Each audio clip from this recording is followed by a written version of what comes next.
Okay, I'd now like to welcome Sue, who's come all the way from Western Australia to tell us about what's happening in the far-flung reaches of Western Australia. Thanks.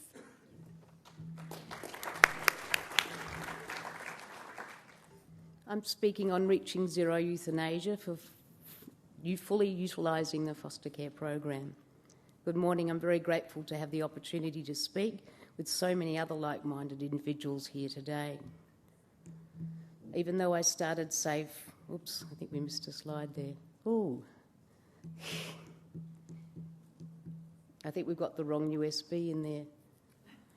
Is it the wrong one? Yes, it is. Apologies, but Have you got another one? We set it up yesterday. Okay.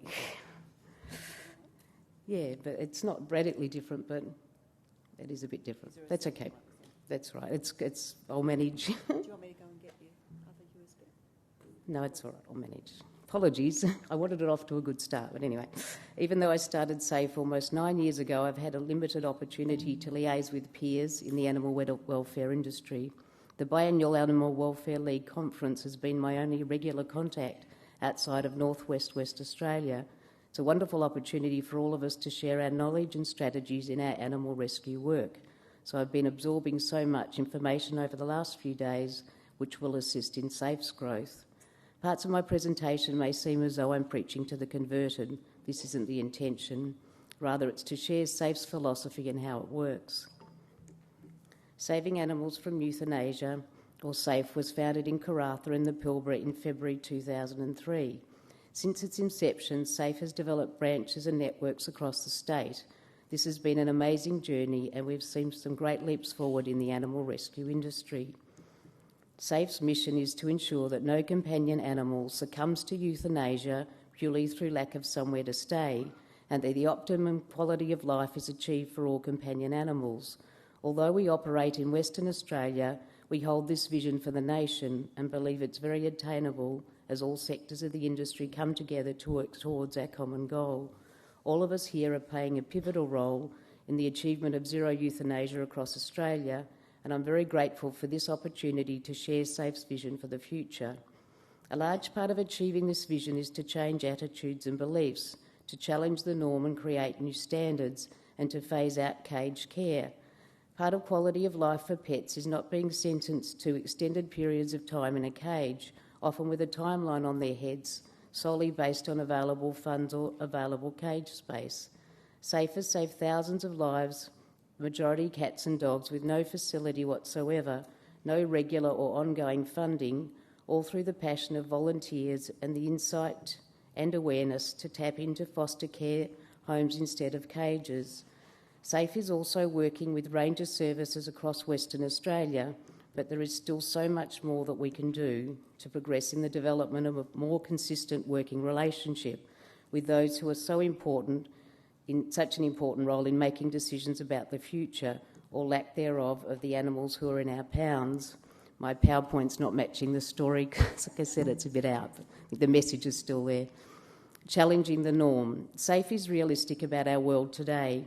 Just as human relationships are constantly changing and often for the better, so is our companion animal world. A pet is for life comes from the ideal rather than the realistic, just as marriage is for life is no longer a given. Change in financial situation, accommodation, the birth of a child, or many other factors may contribute to the decision to rehome a pet. Our society has created a stigma about relinquishing pets when circumstances change, often preventing people from taking action which would be of greatest benefit to the pet. Some abandon a pet instead of facing the potential guilt and possible questioning from rescue, veterinary or ranger services. S.A.F.E doesn't judge pet relinquishment, but is more concerned about finding a solution and doing what is best for the pet. Often we find it is a circumstance-forced relinquishment, and we can take action and offer support to enable a very grateful owner to keep their pet, often providing behavioural help, temporary care, or even transport to another state.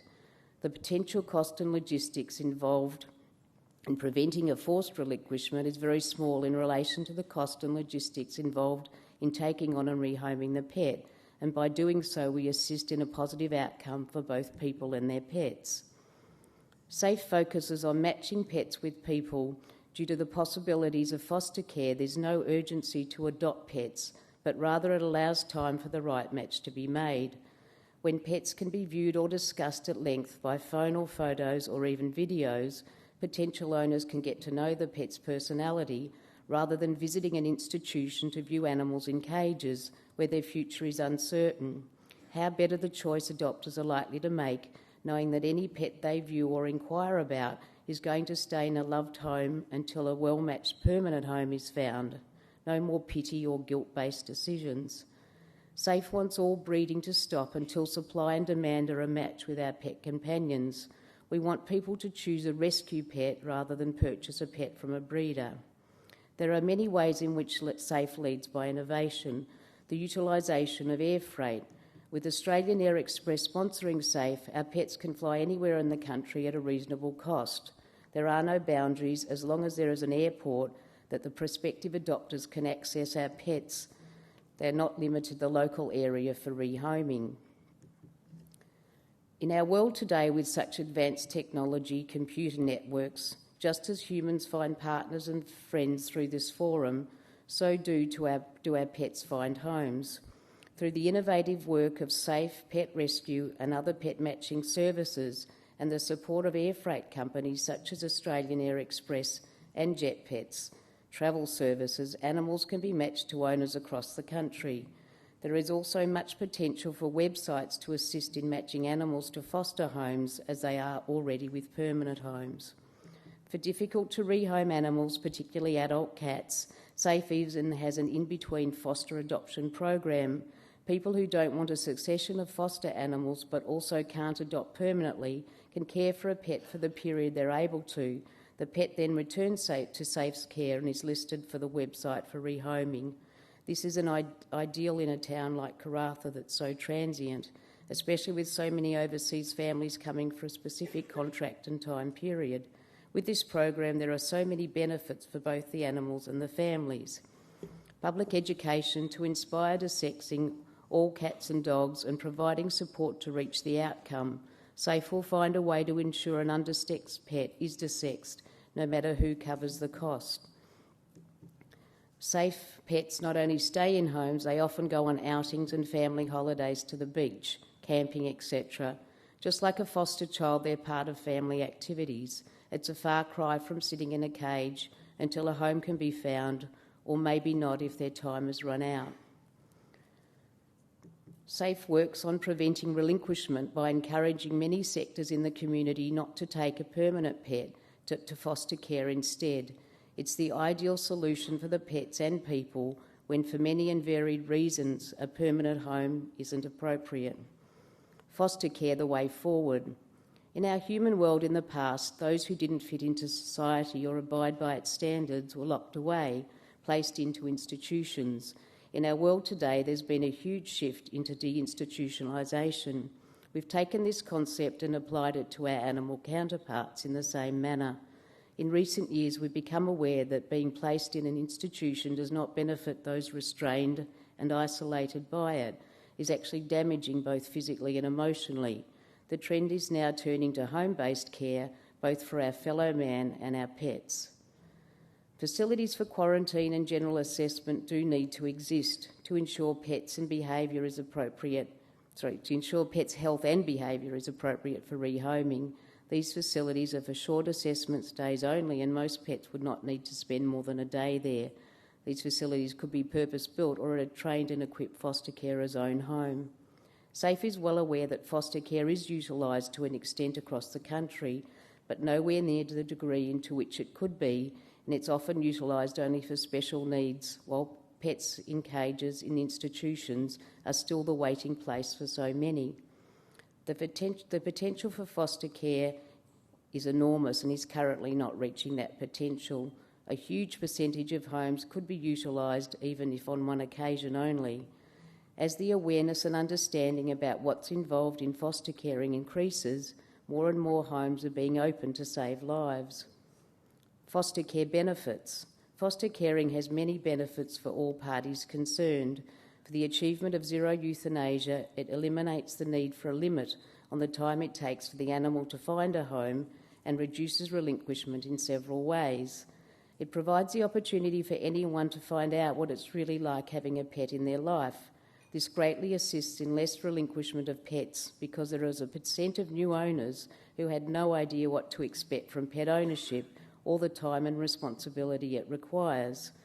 For potential owners, a better understanding of individual pets' characteristics can result in a personality and lifestyle match between pet and adopter, which can result in a lasting adoption. Foster care programs provide the opportunity for more people to contribute to animal welfare and feel part of a society that values our planet's creatures, that all-important feel-good factor for all parties involved in the foster care process. Positives of foster care program. All animals stay in care until a permanent home is found. There are no timelines, no limit to the number of potential foster placements. People can have the joy of a pet in their life without taking on a long-term commitment. Cost-effective with no facility cost, carers generally provide the food. Less relinquishment due to the knowledge of an animal out of a caged environment, confirming no allergic reactions, ensuring commitment from all involved, including children. Trial adoption, try before you buy. Less impulse buying due to concerns about an animal's future and if they'll have one. The negatives of the foster care program: coordinating and logistics involved, risk with behavioural issues causing negative results such as digging and chewing, aggression, risk of injury, higher risk of escape, not able to view the animals all in one place.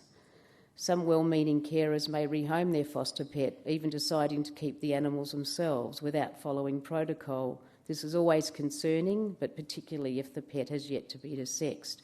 Although on the rare occasions this may occur, it doesn't warrant keeping the animals under lock and key. Who can foster? Singles, couples, families, temporary residents, permanent residents, cat lovers, dog lovers, rabbit lovers, young people, old people, workers, retirees, homeowners, renters, the list goes on. However, there are a target community members who are ideal to foster. People in jobs that involve regular change of location. They're not always able to take a pet, but they can still have the joy of a pet in their current location for as long as they're there. People who, for a variety of reasons, their future is uncertain, so they can't make a commitment. Elderly people who may need to move to a new location. Young people. SAFE strongly discourages young people from adopting unless they're already established or have tied themselves down with partner, children or other pets. We encourage them to have the joy of a pet now, but still be free to travel to locations in the future. Change of location is one of the main reasons pets are relinquished and is more likely with young people who have to rely on rental properties. People from overseas who will return to their country of origin are often missing their own pets back home. Fostering can fill that temporary void. SAFE's ability to allow families to trial a pup when their situation is not seen as ideal due to babies and toddlers and the difficulty of raising both child and pup together. It saved many families who may have taken a pup on a permanent basis so much extra stress and cost, as well as the possibility of future relinquishment. So many people have come back to SAFE thanking us for the opportunity to trial a pup in their home, realising it will work so much better when the children are older. Foster care frequently asked questions. Isn't it difficult for pets if they have to move to new homes? Pets adapt to new carers and owners and new surroundings, it would seem, with far more ease than their human counterparts. As long as they're loved and cared for and a part of the pack, the majority of pets will adjust quickly. How can I love and let go? Have you ever babysat or pet sat? Did you have trouble loving and letting go? If you answered yes to this, maybe foster caring isn't for you. If you answered no, it's probably because you knew the child or pet had a good home to go to. We make every effort to ensure you are completely happy with your foster pet's new owners, and you and the adopters are encouraged to stay in contact. It's not a sad occasion, but a joyous one when your foster pet finds their very own home. You know when your foster pet comes to you that you're providing temporary care. You're welcome to adopt if your foster pet becomes that special one. The satisfaction when you see your foster pet go to their new loving home is very uplifting, and you then know you can take on another foster pet and save another life. How will my children cope? Most children understand that a foster pet is only visiting and will mimic your feelings when the time comes for your foster pet to go to their new home. If you're happy and excited for your foster pet, your child will be too. Your child can learn from you about pet overpopulation and that fostering is the best way to save lots of pets' lives, and also they can be taught the difference between foster caring and adopting. Children are often sheltered from change in their lives, which can have a severe impact when a major change does occur in their lives, whether through death, location, relationships, friends. We believe it's essential that children are armed with the skills to adjust to change. How long will I be required? What if I can't keep caring for my foster pet? Foster care may be needed for a day or a year and any time in between. When and how long you foster is up to you. S.A.F.E encourages foster carers to care for an animal for a time frame that suits them. It's not expected that it will necessarily be for the entire duration of their stay in care. We have foster carers who can only care on weekends, others during school holidays. Some care for big dogs, only small dogs, or others just kittens. Pets can be moved from foster carer to foster carer when needed. Can I adopt my foster pet? If S.A.F.E and you agree it's a suitable match, you may adopt your foster pet. It's not the aim of the program, as when a pet is in foster care, if this occurs, we potentially lose a valued foster carer. It's often stated that the deal is you can only adopt if you find a carer to take your place. Do I have a say in who adopts my foster pet? You are your foster pet's guardian, and you know your foster pet better than anyone. If you feel that a potential adopter is not a suitable match for your foster pet, let us know as soon as possible. The decision who is to adopt has to have S.A.F.E, the foster carer, and potential adopter all in agreement. Can I keep in touch with my foster pet after they're adopted? S.A.F.E actively encourages this and also encourages foster carers and adopters to send us their happy outcome stories for our website. Gone are the days when euthanasia of rehomable pets was considered a necessary evil. Today it is no longer acceptable, and I believe in the near future the placing of pets into institutions will also be seen as something from the past. S.A.F.E uses the internet to advertise animals on both S.A.F.E and pet rescue websites, and the assistance provided by our sponsors, Australian Air Express and Jet Pets, keeps pet transport costs manageable. This winning combination has put S.A.F.E well on the way to reaching its aim. I trust in the not-too-distant future, animals from across the country can be rehomed anywhere a computer and an airport can be reached. It's far from ideal to place animals in cages, and with the benefits of the foster care programs far outweighing the negatives, there is no reason why our best friends can't make the transition from institutions to home-based care.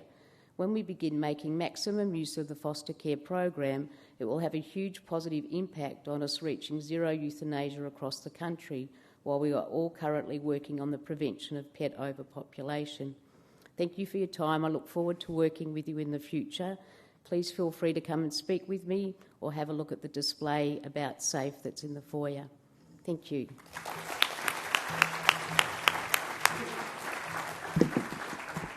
Thank you, Sue. It's wonderful that you're being so creative in getting all those animals out.